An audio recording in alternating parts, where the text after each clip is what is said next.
Varahi silks వారి grand festive celebrations పొందండి 10,000 రూపాయలు ఆపై కొనుగోలుపై బంగారు నాణెం ఉచితంగా. సార్ ఇప్పుడు ఒక చాలా వివాదాల పుట్టాన్ని మొదలుపెట్టాం కాబట్టి మనం ఇప్పుడు ప్రపంచం సమాజం వివాదాలు బాగా కొనసాగుతూ మొన్నటికి మొన్న ఒక హీరోయిన్ల గురించి ఒక నటుడు చేసిన కామెంట్స్ వల్ల ఎంత పెద్ద రాద్ధాంతమైన చూస్తున్నాం. కానీ నేను వాటి గురించి మాట్లాడలేదు సార్. ఆ రాద్ధాంతం పక్కన పెడితే రాజ్ కపూర్ గారు రామ్ తెరీ గంగామైలి అని తీశారు. అందులో విపరీతమైన ఎక్స్పోజింగ్ ఉంది. అసలు ఆ రోజుల్లో అది పెద్ద షాకర్. అది కళగా చూస్తారు. ఇవాళ రోజుల్లో ఒక హీరోయిన్ గ్లామర్గా డ్రెస్ చేసుకుంటే తన్ని నానా మాటలని తన క్యారెక్టర్ మీదకి వెళ్ళిపోయి చేస్తారు. అసలు ఏంటి అంటే ఫిల్మ్ మేకర్స్ కూడా మారాలంటారా మీరు?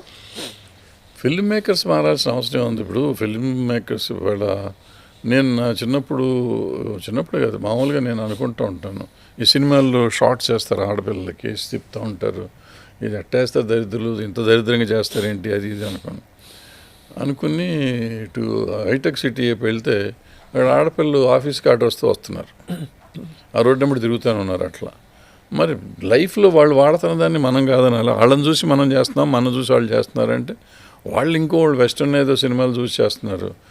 వాళ్ళ కల్చర్ని మనం తీసేసుకున్నాం. యాక్చువల్గా కల్చర్ అని మాట్లాడేవాళ్ళు ఇప్పుడు మన కల్చర్ని మనం కాపాడుకోలేకపోయాం. అది పోయింది. అది టోటల్గా ఎప్పుడైతే గ్లోబలైజ్ అయిపోయి వచ్చేసిందో ఇప్పుడు ఎవరి కల్చర్ ఏంటి అనేది ఎవరికి తెలియదు. నేను నమ్మిన సిద్ధాంతాన్ని నేను చేసుకుంటూ ఉంటాను, నేను నమ్మిన దేవుడిని నేను నమ్ముకుంటాను, మా ఇంట్లో వరకే. అది బయటకు వచ్చామంటే ప్రపంచం అంతా ఒకటే అయిపోయింది. అవును గ్లోబల్ విలేజ్ ఇవాళ.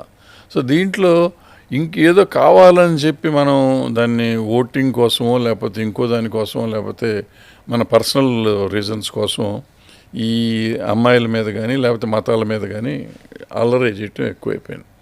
ఇప్పుడు సింపుల్ విషయం అతను చెప్పింది ఏంటి, అమ్మాయిలు జాగ్రత్తగా ఉంటే మంచిది అన్నాడు. అమ్మాయిలే కదా అబ్బాయిలు కూడా జాగ్రత్తగా ఉండాలి ఏకంగా చెప్పాలంటే. సో నువ్వు జాగ్రత్తగా ఉండమని చెప్పి ఆగి ఉంటే బాగుండేది, ఈ బట్టలు వేసుకోండి కప్పుకోండి అన్నాడు.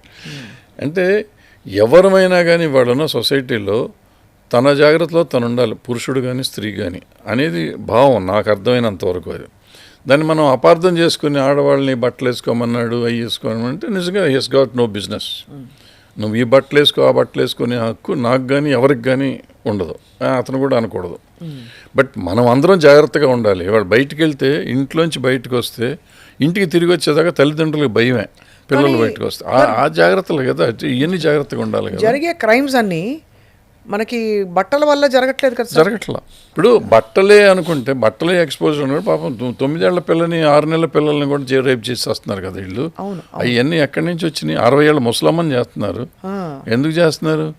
వాళ్ళు బట్టలు వేసుకోలేదని చేస్తున్నారు వీళ్ళు. అంటే వీళ్ళలో మెంటల్ ఇది లేదు, బ్యాలెన్స్ లేకుండా. ఎందుకు సార్ ఇంత బ్యాలెన్స్ తప్పిపోయింది సొసైటీ? అంటే ఎంత షార్ప్ రియాక్షన్స్. ఇవాళ మీరు సోషల్ మీడియా ఓపెన్ చేస్తే ఇంకొకళ్ళని తిట్టుకునే వాళ్ళు తప్ప వాళ్ళేమిటో వాళ్ళకి సమర్థించుకునే వాళ్ళు తక్కువ అయ్యారు. అంటే అదొక ఇప్పుడు ఇవాళ చూశాను, నువ్వు మంచి పని చేస్తే దానికి గుర్తింపు రాదు, ఓ తప్పు పని చేసావంటే మాత్రం నీకు వచ్చిన గుర్తింపు ప్రపంచంలో ఇంకెవరికి రాదు. అవును, ఓ చెడు పని చేస్తే ఉంటుంది. ఇప్పుడు 4 మంచి మాటలు చెప్పాను ఇక్కడ నేను, ఎవడో కూడా చూడరు. నేను ఇప్పుడు ఎవడనో 2 బూతులు తిట్టాను అనుకో, అసలు వైరల్ అయిపోయి దానికి మీ ఛానల్ అసలు పగిలిపోతూ ఉంటుంది. అదే సార్, అంటే ఎందుకు తిడుతున్నాడు, బూతులు అవసరం ఏంటి అనేది ఆలోచన కూడా ఉండదు. తిట్టాడు భరద్వాజ్ తిట్టాడు పలానా అని తిట్టాడు అనుకుంటారు. ఈ మొత్తం నాయిస్లో ఒక చాలా different film sir girl friend cinema చూసారా మీరు? చూశాను. ఏమనిపించింది సార్?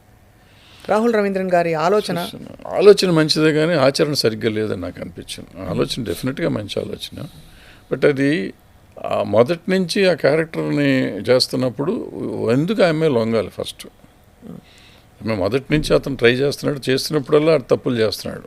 మొదటిసారి ఓకే అన్న కాడి నుంచి అతను పురుషాధిక్యత చూపిస్తున్నప్పుడు ఈ అమ్మాయి అంతకాలం లొంగి ఉండక్కర్లేదుగా. అవును, చదువుకున్న అమ్మాయి, ఆ అమ్మాయికి చాలా తెలివితేటలు కలది, అన్నీ పొసెసివ్గా ఉంటుంది. అంత ఉన్న అమ్మాయి లొంగటం అనేది తప్పు. అసలు ఫస్ట్ లొంగినాక కూడా ఆ తిరుగుబాటు అప్పుడే రావాలి.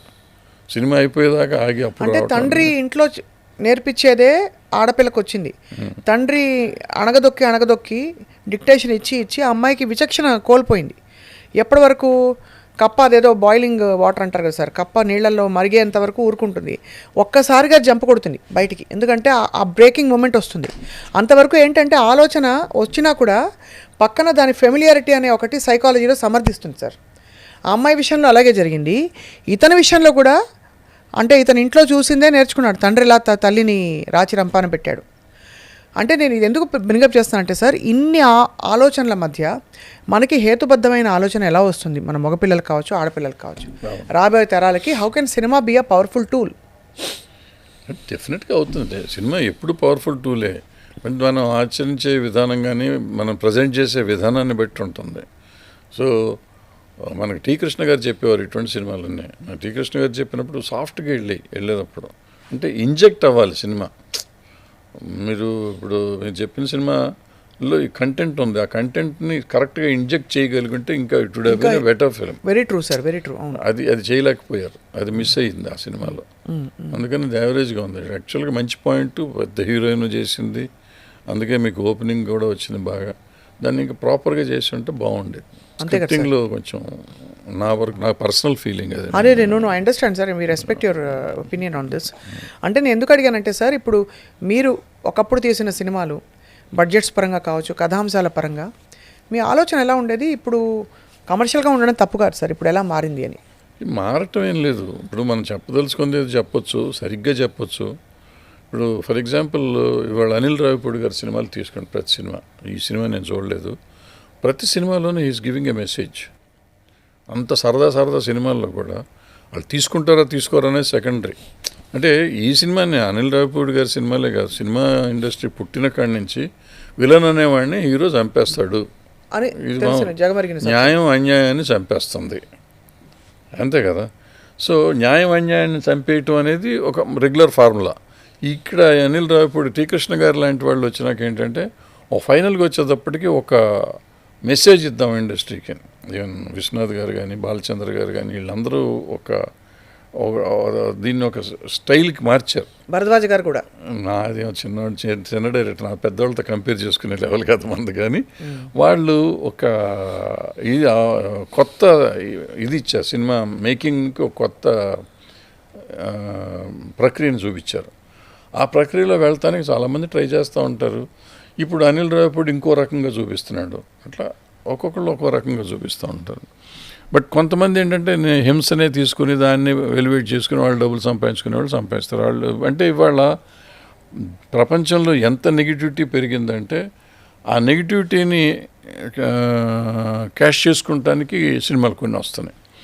ఆ వచ్చిన సినిమాలతో ఈ నెగిటివిటీ పెరిగి ఇప్పుడు జరిగిన తప్పుడు పనులు జరుగుతానికి అవకాశాలు ఎక్కువ ఉంటాయి. సో దాన్ని పాజిటివ్గా చేయడానికి ఇప్పుడు ప్రపంచంలో దేశంలో ఉన్న తప్పునే తప్పుగా చూపించడం, కానీ తప్పు ఎందుకు చేస్తున్నారు, ఈ తప్పు చేయొద్దురా, చేస్తే ఇదిరా అని చెప్పగలిగేటట్టు ఉండాలి. కానీ ఈ తప్పులు ఇంకా చేయండి అని చెప్తే తప్పు. అది